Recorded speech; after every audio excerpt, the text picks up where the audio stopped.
Hey, ESPN, I'm Jack. And I'm Miles from the Daily Zeitgeist, a daily comedic news podcast that answers the question, what if Stephen A. Smith spoke at a normal volume and his opinions were based on fact and not completely insane? This probably isn't the best way to describe this. No, you just negated the two things Stephen A. Smith is known for. Okay, what if The Daily Show was hosted by us? Yes, but who is us? Okay, I'm Jack. I'm the co-founder of Crack.com. And I'm Miles. I love soccer and get very nervous when I'm pulled over by the police. He's also a former lobbyist who quit politics for comedy. Yeah. Well, look, we covered news, the president, pop culture, and we're both very big sports fans. I'm actually named after my grandfather, legendary NBA coach and ESPN alum Dr. Jack Ramsey. Oh, yeah? Well, I'm named after Miles Davis, the legendary heroin addict who is not my grandfather. So search the Daily Zeitgeist. If you don't know how to spell zeitgeist, like most of us, just type in Daily Z. It'll figure it out for you. On Apple Podcasts, Spotify, or wherever fine podcasts are given away for free.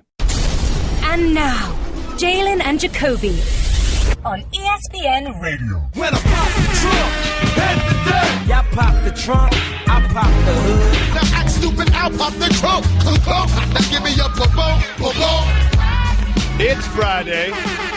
He's Jalen Rose. What up, though? I'm David Jacoby. And on the cool check-in, We are Jalen and Jacoby on ESPN Radio. What do we do here? we give the people what they want. Jalen Rose, Yes, sir. the people want to hear from KD and Russ at the All-Star Weekend. That's all they Hey, want to hear now, from. It just you're seems like an they've All-Star. taken over the entire All-Star Weekend with, are KD and Russ going to talk? Are they going to pass the ball to each other? Are they going to have a handshake? The whole thing just seems to be overshadowing a lot of other interesting performances from the first half of the season and events of the weekend. But, of course, we're also going to start with KD talking about Russ. It's not even something I'm thinking about, to be honest. If it happens, I'm not planning anything. If it happens organically, it does, but I'm not planning to do anything. You know, like I said, I'm just coming out here enjoying my weekend.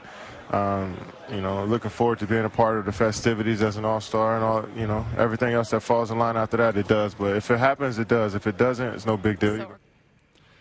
He's not thinking about it. He's not planning anything. Hopefully something happens organically. Basically, I don't know what Russ going to do, and I got to be ready to react. I got to be ready for anything. I don't know what he's going to wear. I don't know how he's going to act. Like I can't prepare for Russ. That's one of the things I loved about playing with Russ. One of the things I'm kind of scared about for this weekend. I don't know what Russ is going to show up. I think what happens is when this weekend ends, it goes back to what it was before the weekend started. The relationship being fractured, them not speaking on or off the floor. During this weekend, there will be a level of them being cordial with one another because they're professionals, they're all-stars, they're media obligation, they're fan obligations. They also are in a unique spot because there are 12 people on the roster. 4 of them play for the Golden State Warriors. So Russ is surrounded. Mm-hmm. At some point in time, their head coach, who, by the way, is going to be standing on the sideline overseeing minutes and opportunities in practice as well as in the game. Oh, don't think he wasn't already asked about it. The person is going to crack the ice in practice and put 4 Warriors on the floor with Russ because that's what's going to happen in the game as well. If you listen to this show, you know that Jalen Rose had this angle on this immediately when they announced the team. That was the first thing you said, is they're going to put Westbrook with the 4 Warriors on the floor. And now it just seems like that's the trending topic today. But for those of you listening to Jalen and Jacoby, you know it's just broken news. And I also think there might be a little too much focus on that exact lineup because there's a lot. You could put KD and Westbrook on the floor with other people as well. It's not just the 4 Warriors and Westbrook. How about James Harden? My name Bennett, and I ain't in it. I understand that those are my brothers. They had a fracture in their relationship. I got out of there first. I'm an MVP candidate. I'm doing my thing in Houston. No state income taxes, getting big dollars from Adidas. I'm not going to say anything that's going to upset my friend Russ. I'm not going to say anything that's going to upset my friend Kevin. I'm just going to stay out of it. as he probably should. Draymond said that he might try to have to, like take a leadership role and bring the two together. Do you see him doing anything like that? No, him and Russ will get into a fight. It just seems like they were on opposite sides of the locker room as they took questions from the media. The NBA set it up that way. Was that intentional? It was intentional, just like Carmelo Anthony not being available to talk because he got picked late. I love allegedly. These are the things that the league does to try to minimize issues, which is why it continues to be a forward-thinking, multi-billion-dollar conglomerate. The NBA has a good handle on public relations and perception and how important that all is. Because guess what? If Carmelo Anthony was available to the press, what kind of questions do you think he would be fielding, Mr. Rose? So what do you think about Dolan? What do you think about Phil? What do you think about Oak? What do you think about Spree? What do you think about your no-trade clause? Will you remain with the team for the remainder of the season? That's all that people would want to know, and he doesn't want to answer those questions. So when it was probably they called him up and said, look, we want you to replace Kevin Love. And he's like, did I get traded? He's like, no, not that. I thought I had a no trade clause. No, we want you to replace Kevin Love on the All-Star team. He's like, oh, really? Y'all didn't see Bradley Beal? No? Okay. Sure, I'll come down. Oh, wait, I'll come down. One thing, though, I'm not talking to anybody. No. I'm not talking to anybody about anything. Jalen, it wasn't just KD who was asked about Russ. It was Russ who was asked about KD, and Russ had a very different tactic when responding to the KD questions, and I love it. Here it is. Man, you know what? Fashion Week has been great. You seen Fashion Week? You been paying attention to Fashion Week? A little bit. Man, a lot of great looking things in Fashion Week. Man, looking forward to that new collection. It's been good. Yeah. Russ, any idea, has there been any discussion about you and KD being on the court together on Sunday? Man, you see a new public school clothing? Crazy, dog. So I had to leave Jordan hoodie with like Tinker, and they got a little MJ. It's crazy, man. Russ just wants to talk about Fashion Week. Yep. Russ just wants to talk about Fashion Week. Have you seen the new public school hoodies? The new public school hoodies are dope. Big shout to Dow E of public school, one of my pickup basketball brothers. Russ just wants to talk about Fashion Week. What do you think about his technique? I appreciate his technique. It shows a level of maturity that he's not going to continue to drag the situation through the media for public consumption, knowing that they're about to be teammates over the next couple of days and not saying anything that he's going to regret either way. And KD saw that. And when KD saw it, he was like, oh, who knows what's going to happen? Who knows what's going to happen with this guy? But you know what? The one thing that he didn't mention, the public school hoodies are dope and all that, but one thing that Russ didn't mention about Fashion Week that's really important is, Jalen Rose, there was a fake Cisco going around Fashion Week. A dude dressed up as Cisco. He was sitting front row at shows. He was going to the parties. He was taking pictures. And he was only found out when a wealthy New Yorker was going to take him on his private jet to the Caribbean, and he had to give his passport details to the flight manifest, and they found out that he was born in 1986. So he was 14 when Thong Song came out. What? I have so many questions about this. My first question is this. Would you want a vacation with Cisco? That wealthy New Yorker. Who's that? Man, he's out of touch and out of time. For real? You've got your own private plane, you're going to the Caribbean. When are you do you know what would really turn this up? This would be cool with all my good friends and family, but let's bring Cisco along. He seems cool. And the thing is, he must have thought he was bringing all of the people from the thong video or something. Yeah, exactly. Cisco's not going to do much for you once he gets to the Caribbean. How about this, though?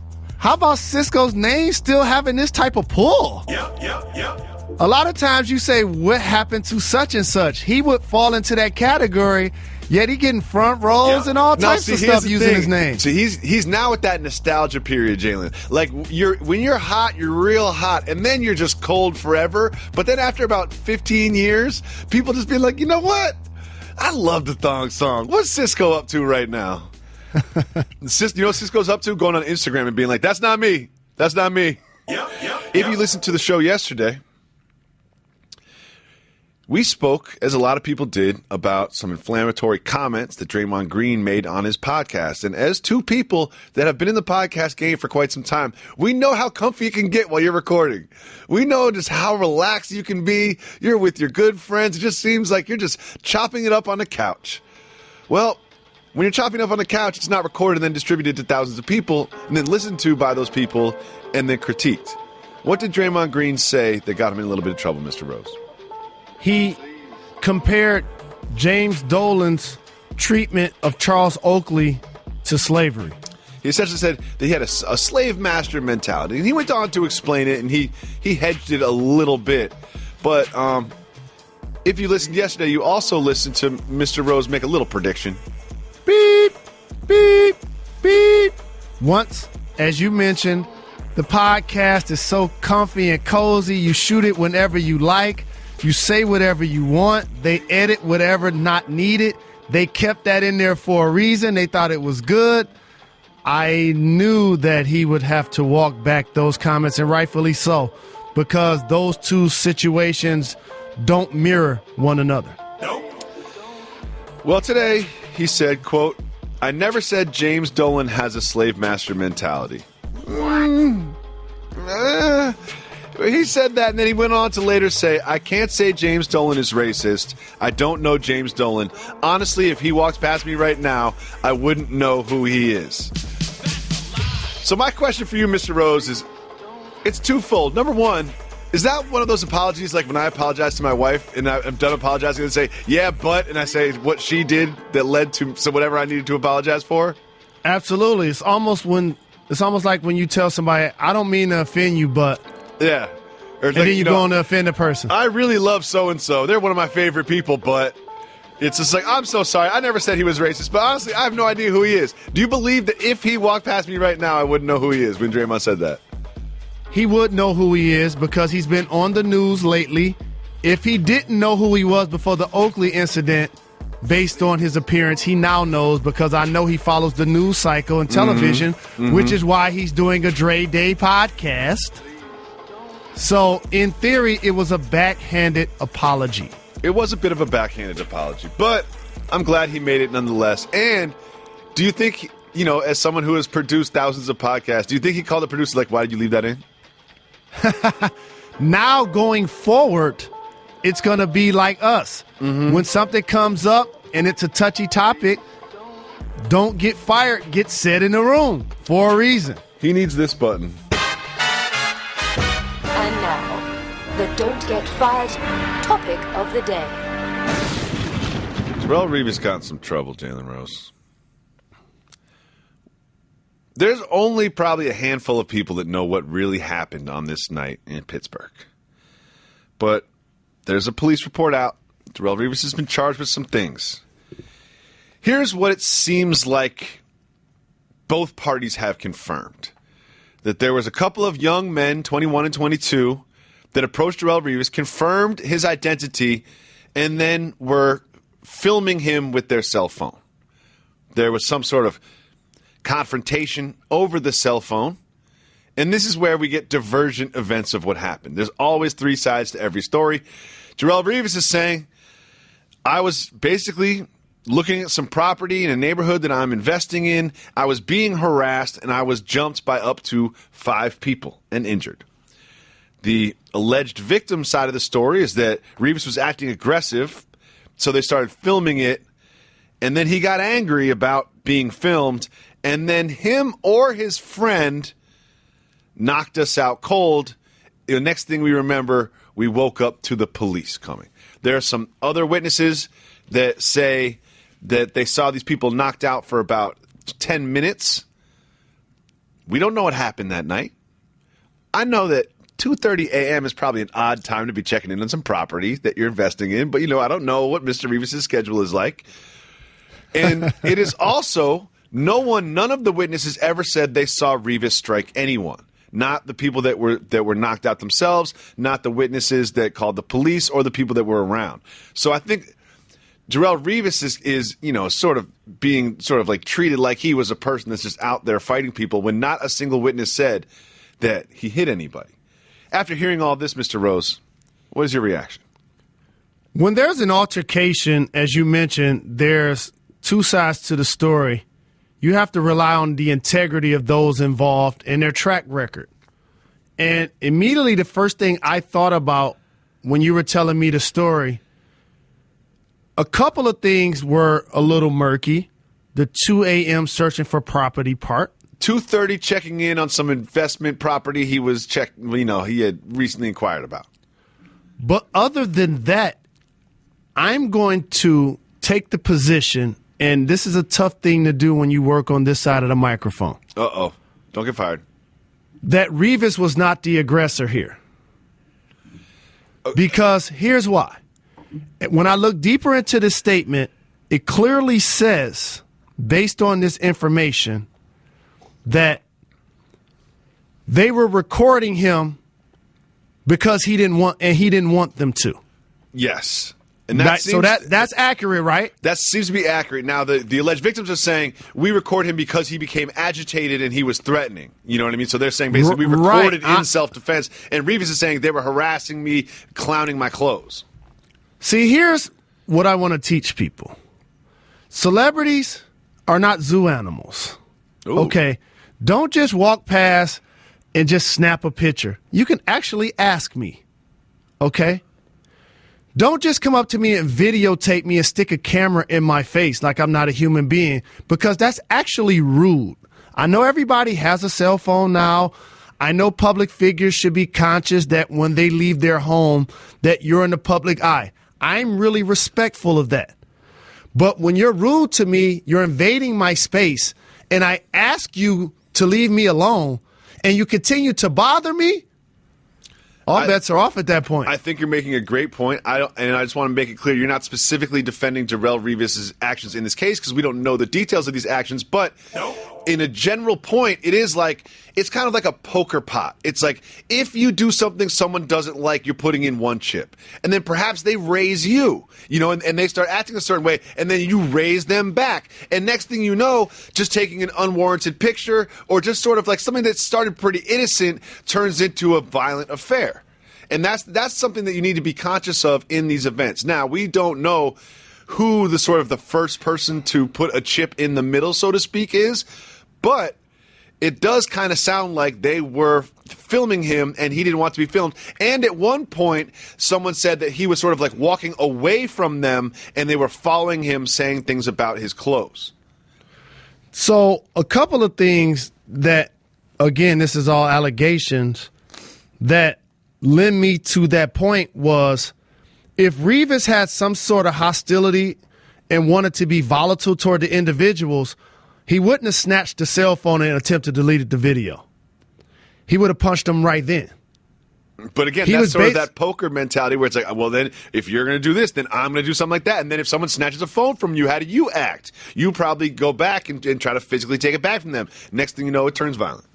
And also, I can't say just because it was 2:30 in the morning, it could have been 2:30 in the afternoon. I would assume since everybody's 21 and over, ain't no telling what they've been doing all day. Was someone inebriated? Was somebody high? Jalen, you'll never believe this little detail. It happened in proximity of an establishment that serves alcohol. What? No. I wonder how I figured that part out. Who knows? Who knows? Basically, here's the deal. The lesson here is this. Respect each other's time, energy, and space. And if somebody tells you they don't want to take a picture, they don't want to be videoed, don't do it anyway. That's rude. I wouldn't just go up to somebody and do that. That's flagrant and foul. Another lesson. It sounds corny, but violence isn't the answer. There's a way to solve this on both sides without getting violent. He tried to solve it. He tried to delete the video. He tried to walk away. Jalen. Allegedly. Jalen, if you take property out of someone's hand, that's not exactly, that's not exactly the most innocent of actions, and you know that. Nope. The Revis incident in Pittsburgh that he has been charged as a result of opens up a bigger conversation about professional athletes like yourself and people with phones and being a public figure and etiquette in that regard. We don't know the details of this specific incident, so we'll speak in generalities. How often do people record you with video without speaking to you first? That's rude. Like, when I notice people taking a picture of me or doing a video of me, I immediately make a face or do a gesture to let them know that I know that it's happening, because it's just disrespectful. It's foul. Here's the thing. Say I'm a fan of Adele, the artist, the Grammy Award-winning artist. Okay. If I see her out, I'm not going to just whip out my phone and start videotaping her without saying anything to her. She's not a zoo animal. That's rude. If I want to take a picture or if I want to acknowledge her, then you should do that. We've gotten to the point where social media and technology has limited our ability to communicate with one another. And there has to be some level of give and take and some level of respect that exchanges on both sides. Again, we don't know what happened in the Revis incident, or we don't know what level of innocence he is.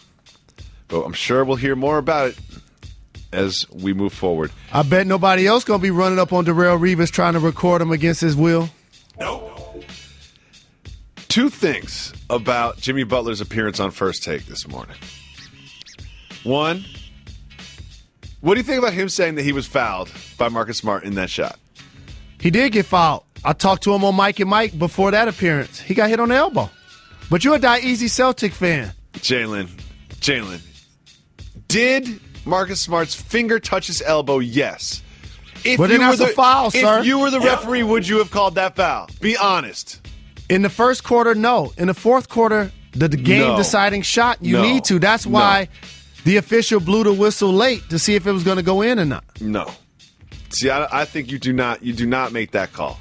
Hitting somebody on the elbow is not a toughness call. It's not like going to the basket and somebody raking your arm. Somebody touches your elbow, it affects your shot. Okay, see, that's the part. That's the part right there is how much does it affect your shot?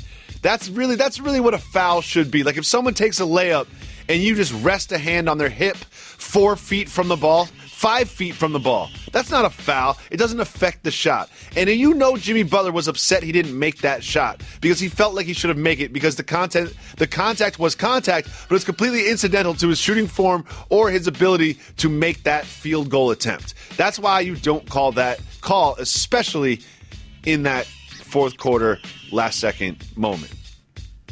This conversation is irrelevant. It was a foul.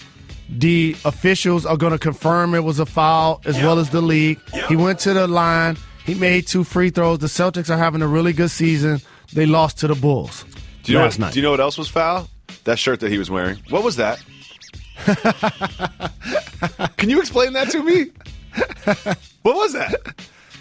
Loud. It was like, it looked like the King of Hearts on top of an Engineer's button-up, but mixed with like a TLC baggy, like cross colors kind of button-up, triple XL. Like, what? Am I losing touch with fashion? Is that what's cool right now, Jay? You're not losing touch with fashion, but this is the only reason why you wanted to talk about the foul. Not because of the game, but because of what he was wearing. So you should just eliminate the first part of what you asked. Of course. I don't want to talk about it in some regular season game before the All-Star break. I want to talk about that shirt that he put on, knowing that he was going to be on multiple shows on national television. He was like, this is what I'm rocking. Was that Mike shirt, and Mike probably knew he was going to wear that. That's why we just had him audio only. Exactly. Yeah, they probably saw him. They probably had a video feed, and they were like, you're having some technical difficulties, Jimmy.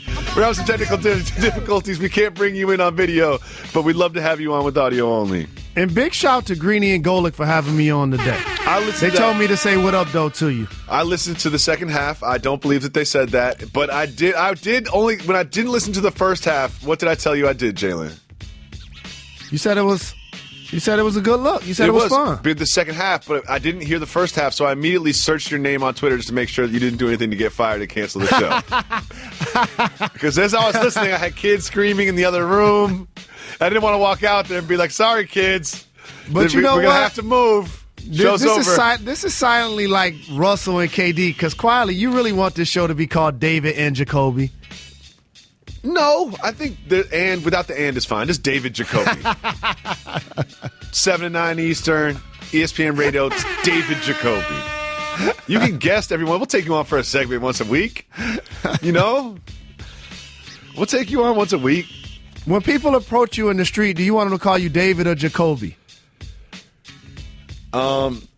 First of all, I just want people to approach me. It feels good every time. This is new to me. I wasn't in Fab 5 in 1993. You know what I mean? I don't have to worry about people filming me when I'm getting groceries. You know what I mean? I just love the love. You know, I don't hate the love. Oh, you recognize me? I'll give you a pound. I ask them too many questions. Like, they kind of want to get rid of me after 15 seconds. They're like, dude, this guy is annoying. It's the opposite of what it is with most people that get recognized. Jalen Rose. There's some discussions of a trade that would send Reggie Jackson to Orlando for, are you ready? DJ Augustin and Jeff Green? What?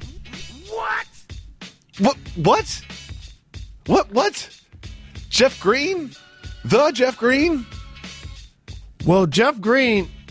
Don't do it. Other than his health issues, and I applaud how he's overcome, I think, some heart ailment issues. Yep. He's one of those players that I refer to respectfully as a tease. And here's what I mean. Respectfully? He's 6'9". He's athletic. He shows flashes of making the three. Every now and then he slashes to the hole and he dunks on the whole team. And then I'm holding the remote control in my hand like, is he still playing? Is he playing? I haven't seen him. And so... this is what led to the multiple teams that he's been on recently, other than his health issues. Do you know what Now, DJ Augustin actually played well when he was a member of the Pistons previously. Yep. If this deal happens the way that you acknowledged, it truly means that the Pistons are probably just trying to get from under Reggie Jackson's 5-year, $80 million contract. We're now going to open up our 1-800-Flowers Twitter feed. Listen to you tell us who the best dunkers are and give us some predictions for All-Star Weekend. Are you ready, Mr. Rose? Let's get it. The Lone Wolf is predicting that Russ will get called for a flagrant foul on Kevin Durant. Impossible. Nope. Not impossible. Jalen Rose, don't ever put impossible and Russell Westbrook in the same True sentence. story. Last year, I said that no one will ever average a triple-double in a whole entire season in the NBA. I thought it was impossible. Russell Westbrook heard that and said, don't believe me, just watch. He could get called for a flagrant on KD. That could happen. Could things actually get testy between those two on the floor? Like, actually? Not at all. Russell is going to carry this, and rightfully so. Because here's why. I got to make sure people know what happens when you leave as an MVP. And I want to make that distinction again, as an MVP, playing in your prime. You see players change teams a lot. The only two players I remember in their prime as MVPs leaving a team are LeBron, to and from Cleveland, and KD. Normally it doesn't happen. That's why it's such an anomaly. You're basically telling the other 14 guys and the organization, you guys aren't good enough. And don't talk to me about Derrick Rose, and I'm sure there's a couple examples from our history. You know, don't tweet us about the ones that Jalen forgot. And so that is personal. It truly is. And it's going to take Russell and a lot of people in Oklahoma City a long time, if ever, to get over it. So if he's going to carry the flag, the voice, and the burden for the people and for the city, he can't just reconcile, even if he wants to. So he won't, however, be disrespectful to the game or make himself look bad. That's what happens when you get a flagrant against your own teammate. I don't think he'll get a flagrant against his own teammate, but I would love just something fun where it happened where he stole the ball or something. I would love something fun to happen where he just wouldn't pass to KD the entire time until they start smiling at each other. Like, let me ask you a question, Jalen. Russell Westbrook is always on 100. He plays every game like it's the only game. I've seen him play similarly in All-Star games in the past, but is this one All-Star game where he can just kind of finally just enjoy it and just have a sense of humor about himself and smile? I think he can and will. You just reminded me of something that hopefully one of the fans or supporters of our program can do for me. There's so many individuals that speak into microphones that talk about the National Basketball Association that now profess and or respect and or admire Russell Westbrook.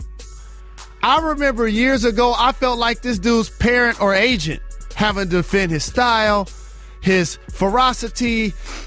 He should be more Robin, get out of the way of Batman. Now all of a sudden everybody's, oh, he's my favorite player. No doubt about it. If somebody out there can do this for me, it'll make me really happy. Can you do a mashup of all of the individuals that were saying that? Nope. Jalen. Now they're saying how much they love him? Nope. It would make me so happy. Please do not do that, because I'm not going to sit here and encourage people to go through other archives and pull up old sound, because that exposes us to some pretty harsh treatment, Mr. Rose. Come on now. We'll see if it happens. That's a lot of work. That's a lot of work. Don't try to discourage anybody. That's why you haven't asked the staff to do it. That's just a lot of work. Like, can you spend the next 10 hours just listening to old shows and radio shows from all around the nation and internationally and old podcasts and find some people that we can point at and say, you were wrong?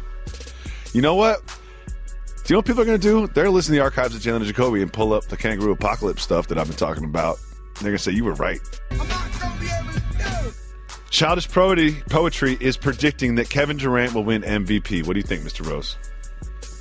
Russell Westbrook or James Harden will win MVP. Incorrect. What if the East wins? Kyrie Irving. I would say Kyrie Irving. I'm going wild card. A player like Isaiah Thomas or John. You know what? John Wall is my choice for the East. Kyrie is my choice for the East. Do you think Melo deserved to be an All-Star? Yes. Why is that? Because if I was going to say the 7 players that weren't chosen by the fans and or coaches, to me he was number 8. And with Love out, slide him right in. Yeah, I mean, I guess you can make a case for like a Beal, and you can make a case for Embiid. People wanted to do, but he's obviously injured at the moment. Harry Chronic Jr. Very nice name. Is predicting that DeAndre Jordan will get a maximum of 1 foot off the ground for his biggest dunk. It's impossible. What? 1 foot? I guess what he's trying to say is that DeAndre Jordan's not going to jump that high just to dunk in the dunk contest, which is one of the things that has hindered big men in the past. I would say that his performance is going to be more surprising in a good way than people realize, because he's a wonderful athlete. And don't forget Dwight Howard. Like, if Dwight Howard didn't just win the dunk contest, he dominated the dunk contest with feats of athleticism and creativity. Like, you can't just say the big men can't win dunk contests, because it's happened before and it's looked good while it's happened. And also, what does DeAndre Jordan do best around the rim, Mr. Rose? Finish with authority via the dunk. Okay, close, but what's another name for the Clippers? Lob City. What does DeAndre Jordan do best around the rim, Mr. Rose? He catches lobs. He catches lobs. So someone tells me that there might be some lobs thrown really, really high off the ground. And you might get a still photo of a DeAndre Jordan catching a lob, not just at the top of the backboard, but off the backboard, adjacent to the backboard, at the height of the top of the backboard, and then dunk it. That's what I would, that's what I would do if I was DeAndre Jordan. I would just catch crazy-looking lobs that like when you watch them, you don't believe they happen, then you see the replay and you have to go call your friends. Father has this prediction. Kevin Durant's on a fast break. Out of nowhere, Westbrook flies in with a LeBron-style chase-down block. Won't happen. Sounds like too much work for LeBron. Oh, that was Westbrook. He already leading the league in minutes. You're not listening, but that's fine. Anthony Smith is saying that Anthony Davis wins the MVP in front of his hometown fans. I like that. Now that I think about it further, if the West win, I'm picking Anthony Davis. Oh, okay. If the East wins, I'm going to pick John Wall. If you're Steve Kerr, do you give Anthony Davis extra minutes because of the hometown fans? Of course you do. I'm resting my guys. He ain't going to the playoffs. He might play the whole game. Yep. Well done, Mr. Rose. Now, we also asked people to tell us who they thought the greatest dunkers of all time were. A lot of Vince Carter, a lot of Dominique Wilkins, a lot of Dr. J, a lot of MJ. But here are some just sort of outliers that I want to just run by you, Mr. Rose. You ready? Sure. Justin Terry threw out Jason Richardson. He represents the mitten, but the gentlemen that you just mentioned are just on another level. But he did shut it down in the dunk contest one year. Once or twice, maybe. Yep. Levine was brought up as someone who could potentially join that sort of Mount Rushmore. He can get well soon, dealing with the knee injury. The next level for him is to get those signature dunks on people in games. Yep. His teammate Wiggins has been getting a lot of lately, if you've been paying attention. Yep. Another name that was brought up from the Chosen One, who tweets us a lot, big shout to him. He tweeted, Gerald Green, the modern-day Vince Carter as far as athleticism and dunking skills. Stop. Might have to... You lying. You might have to pump the brakes on that one a little bit. You lying. Why you always lying? Who would you say is the best dunker of all time? Not dunk contest, just dunker.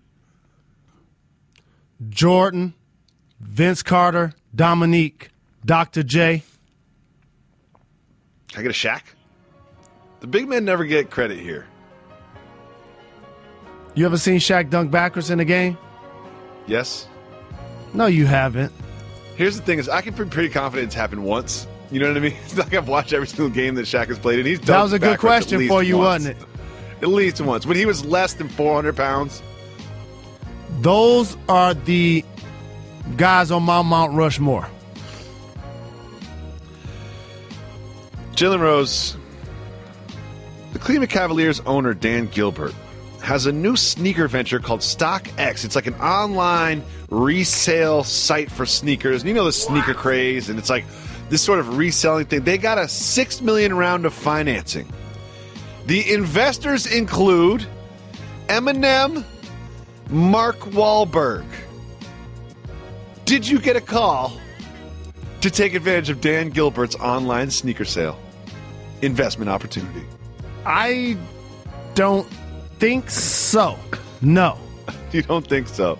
You think maybe your assistant's in just shot it down anyway? Like, Jalen doesn't need to sell sneakers. Like, I don't know. Nope. This is the first I've heard about that. Interesting. But you know what? I'll tell you what. Dan Gilbert could have a money machine in his living room. He's going to need it to pay all that luxury tax. Speaking of money machines, hold on. Hit the brakes. What happened? Jalen? Hit the brakes. I don't know if I want to hit the brakes. Hit the brakes.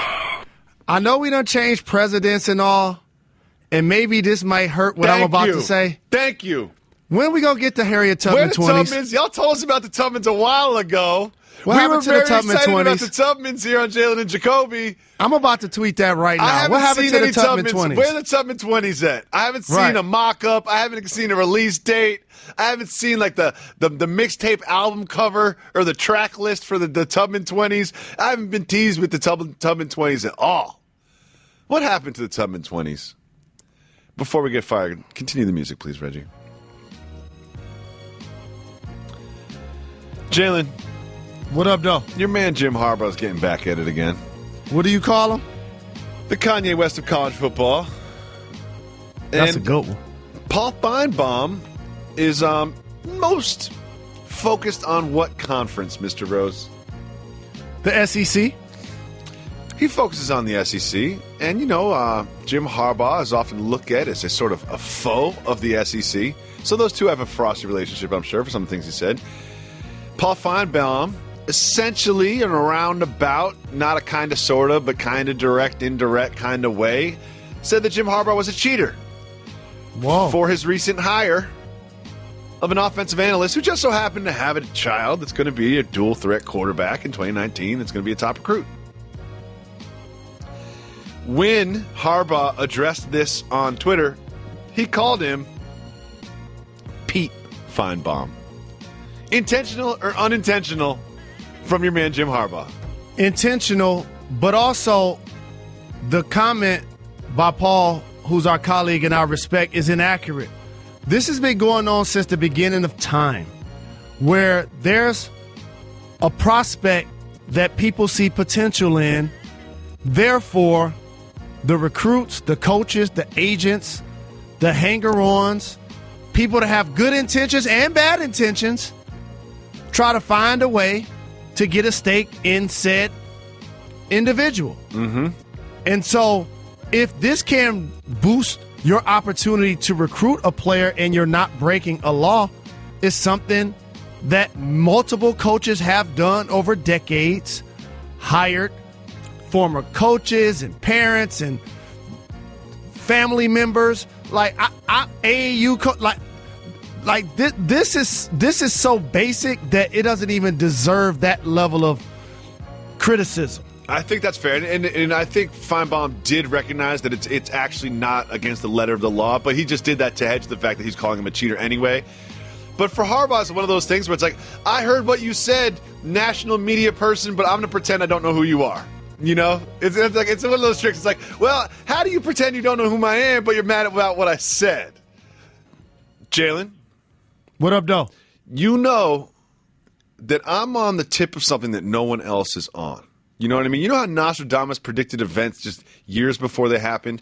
I'm trying to use this platform to share with the world that there will be a kangaroo revolution. There will be a kangaroo apocalypse. Kangaroos are attacking people in Australia left and right, trying to break into homes. I bring it up all the time, but no one wants to listen. Well, you know what I figured out, Jalen Rose? I now know why. Why is that?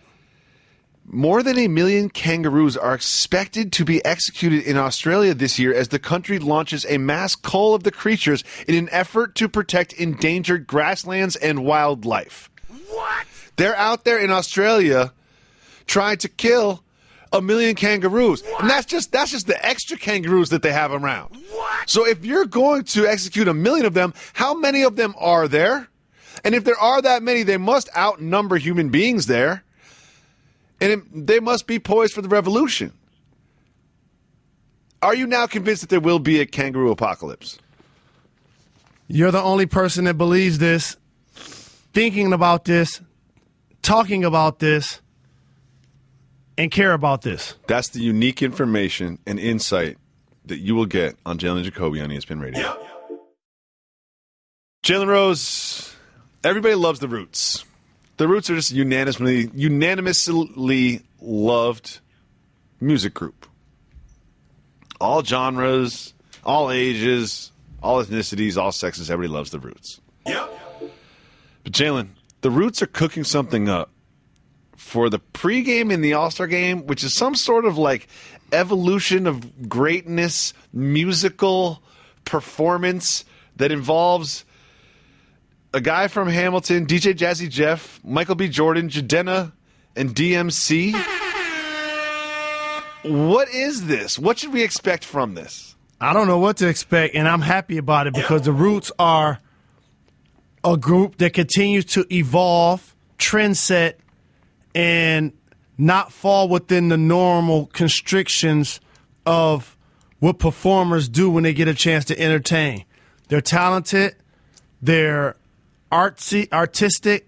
It's going to be fun and fly. And I know as much as people are looking forward to seeing what happens with Russ and KD, that's actually the number one thing I'm looking forward to this weekend, literally. Yep.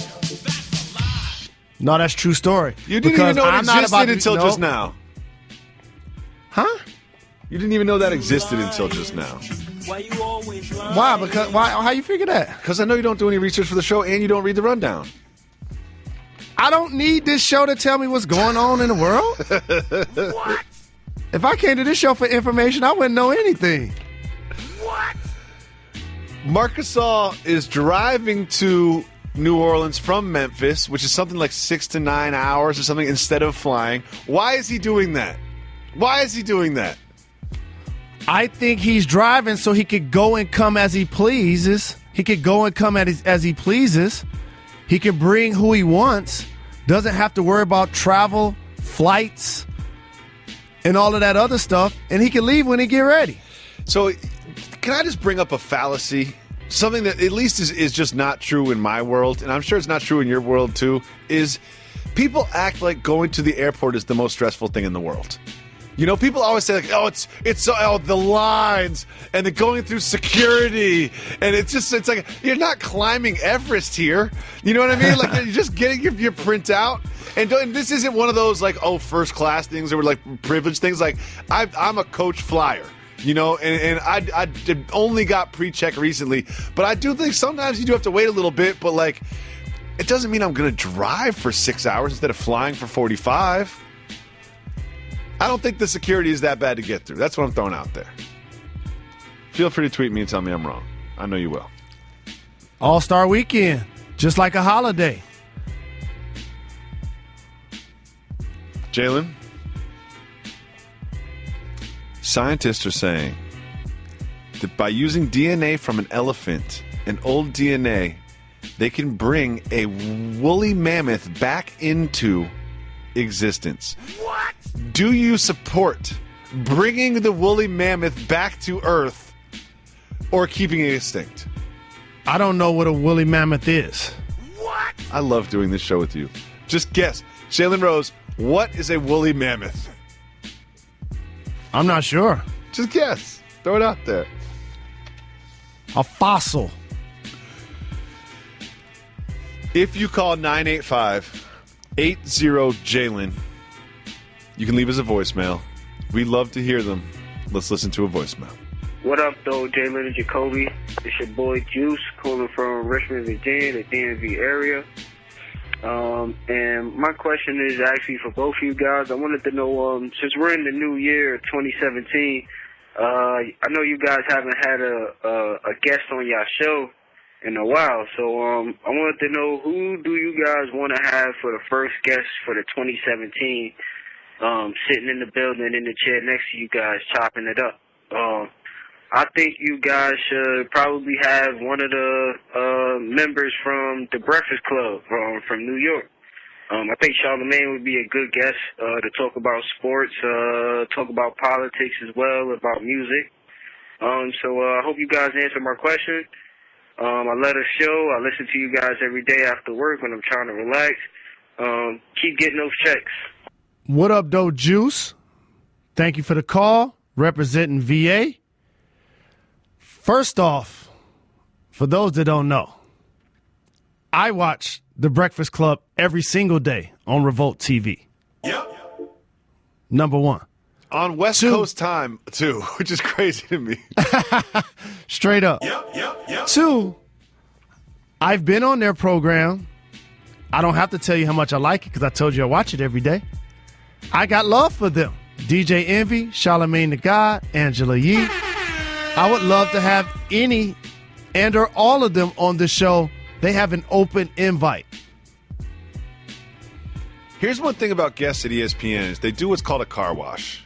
Is if you come to Bristol or you come to the LA production facility, you end up going on 7 or 8 different shows each time. And that's kind of the thing, is our show's later in the day. You know what I mean? So by the time someone comes to Bristol and does the car wash, and these are all great programs that we support, but you're going to see him on Sports Nation, you're going to see him on The Jump, and then you're going to see him on Sports Center. And then by the time they get up here to the 5th floor in our small little tiny studio with no one else in the room, it just doesn't feel special anymore. But I know Charlamagne's in your phone, and you just tell Charlamagne, we don't even tell security until he gets here, and then we sneak him up to the 5th floor. Then we can have a real conversation. Yep. It's our favorite news segment when we get to hear you. If you call 985-80-JALEN, you can leave us a voicemail, and we'll listen to them, like this one. Jalen and Jacoby giving the people what they want. What's up? This is Sean from Washington. I know Jalen wants us to say that, and I'm in the minivan mafia. Shout Jacoby. So my question for you fellas is, how do I get the good-looking girl in the office to go out on a date with a homeboy of mine and not make it seem like I'm actually a perv trying to cheat on my wife? Thanks for giving the people what they want, fellas. Love y'all. Peace. All right, let me take this one for Sean. Because I got and I want to piggyback, please. I got this one. Here's the thing. Own it. Here's the thing, Sean. Let me tell you something that you're not. Threatening. When you've got the wedding ring on, and when you're driving the minivan, and the reason you're driving a minivan is because you have kids. You know, I know you're not doing it just for Costco trips. So you lead with that. You know, like you are Switzerland here. You're a mediator. You're a negotiator. You are an objective individual just trying to figure this out for the two parties. You're the judge, not the defendant or the plaintiff. So you have a great spot for this. And here's the thing. People like to hear that someone else likes them. You know? So you start with flattery. You just lead with flattery. You know, because I can't imagine that there's a woman that wouldn't like to hear that someone else finds them attractive. Yeah. So just go for it. What do you think, Jalen? A few things. So it's not a Jerry Springer type scenario. I agree with you. It's more of a Judge Judy type situation. Yeah. Who, by the way, when people compare an athlete's salary, you know she made $47 million a year to do that show? That's a lot of money. And I'm not mad at her at all. I'm mad at she's an awesome woman. Do you know what I'm going to do for you, Jalen? We're going to start a Judge Jalen segment. You know what I mean? Just to get you warmed up, just to put it in people's heads. You know what I mean? We'll do a Judge Jalen segment. We'll put the robe on you. We'll put the wig on you, too. Sean, it's really important, representing Washington. You're all good. Not only do you drive a minivan, you say you're part of the minivan mafia. That's right. Like, you're owning it. You're secure with who you are. Oh, Jalen, don't think I won't pull up to a stop sign and there'll be a minivan stop the other way and I won't give them just a little nod. You know? Right. Like people see each other, then they want to race. You just get a respectful nod. Any minivan that's because the thing is, when you're a minivan, you're sitting higher than everybody else. Everyone else is down there. We're up on the pedestal. So when we see someone eye to eye, we give them the minivan nod. Now, I want to go a different angle with this. Okay. There's a reason why you're married. It's because you stepped up to the plate and you closed the deal. I like this, Jalen. I like where you're going with Sean's homeboy. I do not necessarily promote you trying to hook your homeboy up with somebody that he can actually walk over there and introduce himself to. You know, you got to wave away the pick when it comes to romance. You got to wave away the pick. I'm going one-on-one. It's one thing if they've never met, they don't work in the same place, and you're trying to introduce them to one another. But if she sees him and he sees her, but he needs you to hook him up with her, I need to teach you something about women. You ready for this? They're not like us. Because men, we're really forward. Like, go to anybody's that you feel like is attractive mentions. You'll see so many men that are so thirsty publicly about that person not caring about who sees it. Women don't do that. Nope. They do just the opposite. They make sure that if they want your attention, they get in your vision. They get in your sight. They find ways to be where they might run into you. And if they work together and she has not done that, you're going to get shot down for him. So I would suggest that he holds up his head, sticks out his chest, this whole millennial way of trying to DM somebody, trying to get somebody else to hook you up. Go have a conversation with your coworker. See if you can find a way to take her out on a date. And if they are strangers, then hook them up. No big deal. Let's listen to the next voicemail. Well put, Mr. Rose. What up? Jacob and Jabroni. This is Joe G. I was just wondering, what's your guys' favorite cheese? I mean, I think Swiss is the most underrated cheese there is. You can put it on everything. I'm a long-time listener. I know Jalen can't really handle dairy so well. So does that mean that he doesn't eat any kind of cheese at all? Man, that sucks. All right, though. Appreciate the love. He didn't say his name. He didn't say where he's from. And you know what? He trolled us there. He's trying to clown us. Everyone's trying to clown us with Jacob and Jabroni. Because he said Jacob and Jabroni. Like, in other words, like we don't notice.